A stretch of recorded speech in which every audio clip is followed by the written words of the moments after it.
Hi అండి, అందరికీ నమస్కారం. Welcome to my YouTube channel. ఈ వీడియోలో పండగ లాంటి శుభవార్త అండి. ఉద్యోగులకు ఆర్థిక శాఖ కీలక జీవో అయితే విడుదల చేసింది. వివరాలు అయితే వీడియోలో తెలుసుకుందాం. వీడియో ఎక్కడ స్కిప్ చేయకుండా ఎండ్ వరకు అయితే చూసేయండి. వీడియో నచ్చినట్లయితే ఒక లైక్ చేయండి, షేర్ చేయండి, సబ్స్క్రైబ్ చేసుకోవడం ద్వారా నేను చేసే ప్రతి ఒక్క వీడియో మీ వరకు రీచ్ అవుతుంది. ఇక వివరాలు చూసుకున్నట్లయితే కాంట్రాక్టు ఉద్యోగుల పదవీ కాలం పొడిగింపు వచ్చే ఏడాది మార్చి నెలాఖరు వరకు అయితే పొడిగించడం జరిగిందండి. అంటే 1 సంవత్సరం పాటు పొడిగింపు అయితే చేస్తున్నారు.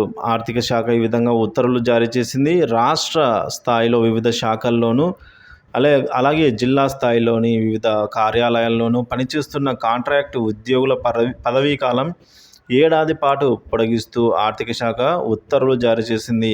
ఈ ఏడాది మార్చి నెల ఆఖరుతో ఈ కాంట్రాక్టు ఉద్యోగుల పదవీ కాలం అయితే ముగిసింది. అయితే వివిధ శాఖలతో పాటు జిల్లా స్థాయి కార్యాలయాల కోరిక మేరకు ఈ కాంట్రాక్టు ఉద్యోగుల పదవీ కాలం వచ్చే ఏడాది మార్చి నెల ఆఖరు వరకు, అంటే దాదాపుగా సంవత్సరం వరకు పొడిగిస్తూ ఆర్థిక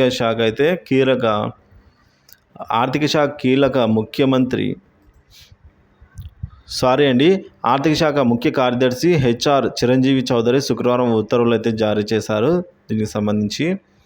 సో మనం చూసుకోవచ్చు, ఎన్నికల వేళ ఈ విధంగా ఉద్యోగులకు సంబంధించి వరాల జల్లు కురిపిస్తుందని అయితే చెప్పుకోవచ్చు. ఇప్పటికీ సరెండర్ లీవ్స్ అయితేనేమి, బకాయిలు అయితేనేమి కొంత మేర జమ చేస్తుంది. సో దీన్ని చూస్తుంటే మనకు క్లియర్గా అర్థమవుతుంది. ఉద్యోగులకు రావాల్సిన బెనిఫిట్స్ అయితే ఇంకా మరిన్ని దక్కబోతూ ఉన్నాయి ఈ ఎలక్షన్స్ లోపల. ఎందుకంటే ఉద్యోగులు తీవ్ర నిరసన వ్యక్తం చేసిన విషయం తెలిసిందే అండి.